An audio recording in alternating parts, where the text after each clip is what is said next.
My name is Jennifer DeMarco, and this is class 15, the third out of 4 classes in the 4th section of the Forge It web series workshop. Today we're going to be talking about the actual process of filming.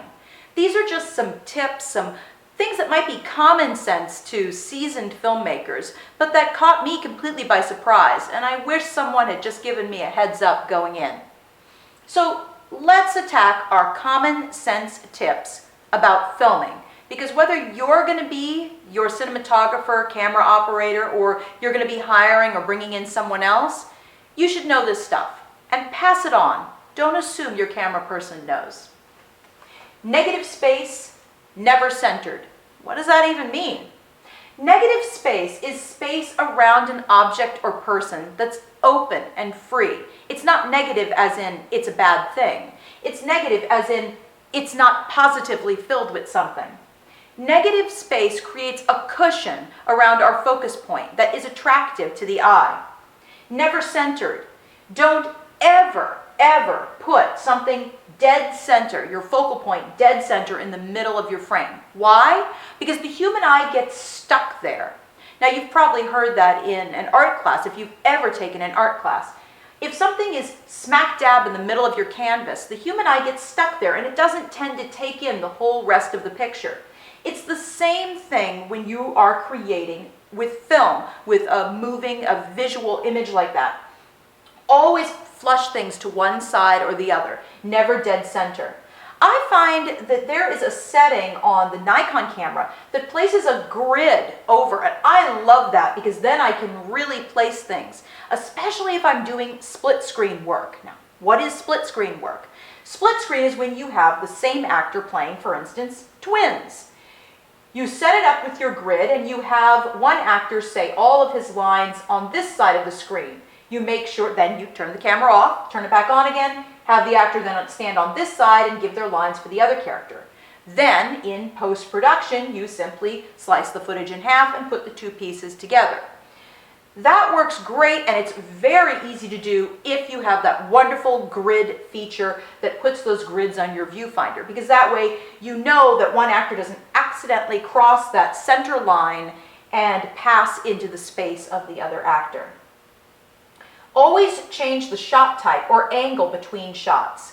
Now what I'm talking about there is if you're shooting 2 people speaking and you go from a mid shot of character 1 to a mid shot of character 2, that's perfectly fine. But if you're showing one person and you go from a mid shot of that person to another mid shot of that person, unless you are dramatically changing the angle of the shot, it will look awkward. It will actually look like your film has glitched a little.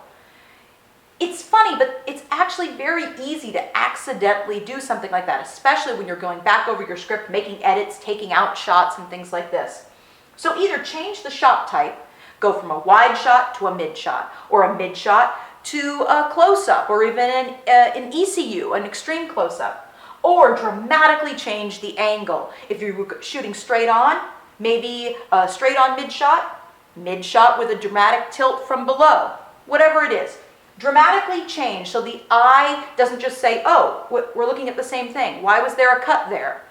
It will really stand out as a cut, and then people will think, well, this is either an error, or they flubbed their line, or there was a problem in editing. You don't want to bounce people out of your story that way. The white umbrella trick. This one was recently passed down to me, and I just thought it was a cool, great little thing to do. I had an independent filmmaker friend who found themselves very unexpectedly shooting outdoors and it was raining. Well, they didn't want their actors to get soaked. They liked the sound of the rain, but they didn't want their actors thoroughly soaked.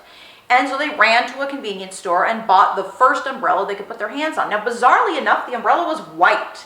I mean like snow white, pure white. They held the umbrella up above the boom mic and up above the actors. And what happened is the natural light reflected wonderfully off that white umbrella. And they got this wonderful aura, almost a glow around the actors. It was a really cool effect. It looked great, and it made an otherwise dreary day. It brought a little bit of light to the actors' faces.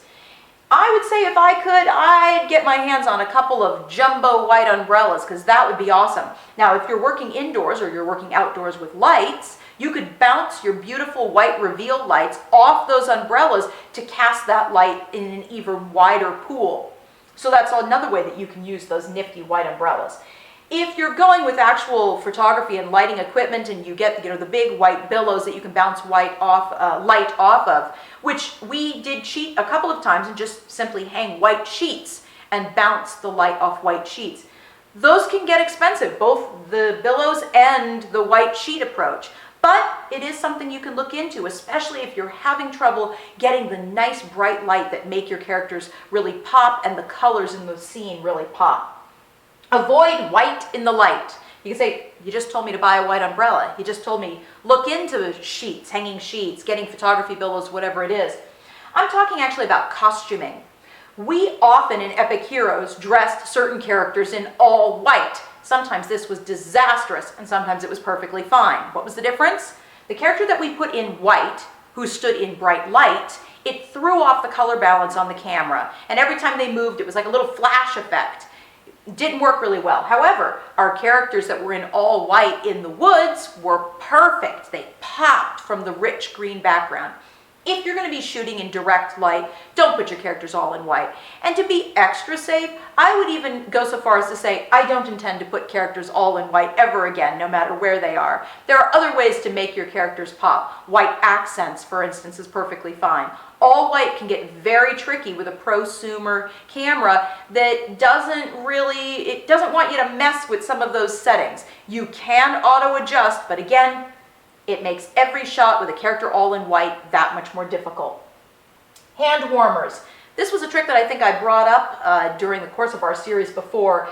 If the day is cold, little hand warmers, you crack them in half, rub them together, shake them to activate them in the actors' pockets, either in a jacket that they take on and off between shots, or in their costuming pocket, works wonders.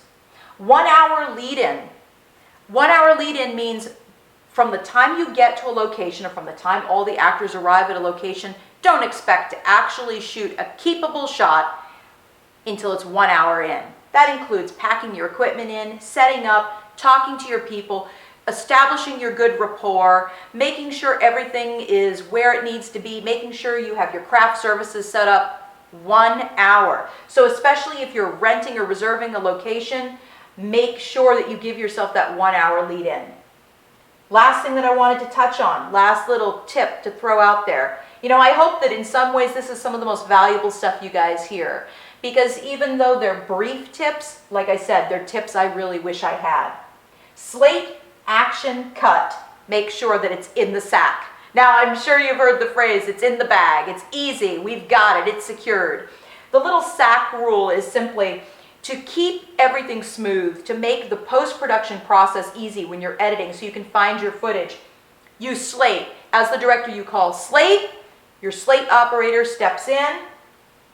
They slate. Now, let me stop right there for a minute. Your Slate operator can also be the person who moves your lights, but you may not want them to be the person who moves your lights and does your boom mic, because then you are going to have a lag time there. Now, personally, for Epic Heroes, I think that's exactly what I'm going to have to do. Unless, again, I pull on a volunteer and add another crew member to my list that I showed you guys a few classes ago.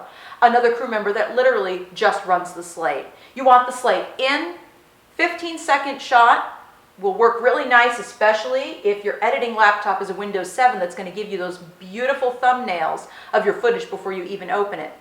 15-second that slate, and that will be your thumbnail. You're able to quickly sort your footage afterwards. Slate, you record the slate, your camera operator records the slate goes out. As a director, you call action. The actors, I always tell my actors to wait a few seconds, but that's really up to you. You call action, 1, 2, the actors begin to act. Cut. You cut if you need to stop the actors. You say cut if you need to stop the actors because something has gone wrong. You say cut when it's a wrap. I tend never to say the word cut, actually. I say great, or okay, or got it, or secured. Okay is probably the thing I say more than anything else. But S-A-O, I don't even know how to say that. That would be crazy. So slate, action, cut is the basic process to get each shot. If you need to do another take, say, okay, we're going to do another take. Let's do that again.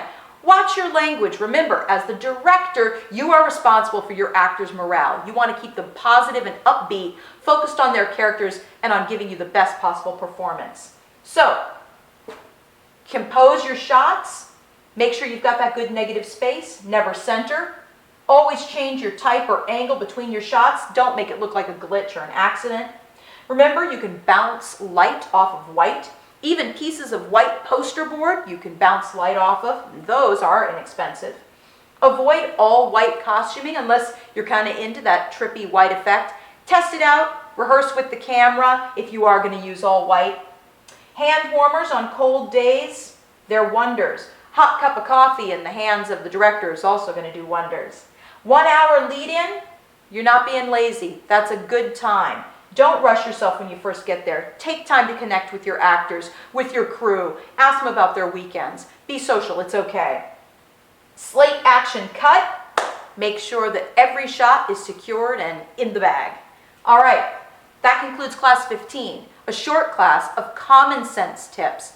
But that's what I want. Common sense tips for you guys so that you're going in not completely eyes closed, not like you're trying to walk around in the dark and make a good web series.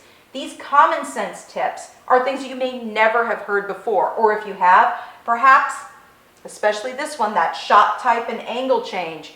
You say, oh, of course. These are things you just want to keep in the back of your mind because you want to not just make a web series, but a quality web series. I know you've already got a great script, or I know you're ready to create that great script. And what about the episode where you did it all in just storyboards? I know that you guys can do this. These are the little tricks from a filming perspective that you want to keep in your mind so that your quality of your story shines through in the images. All right, I'll see you for the next class, our last class, class 16.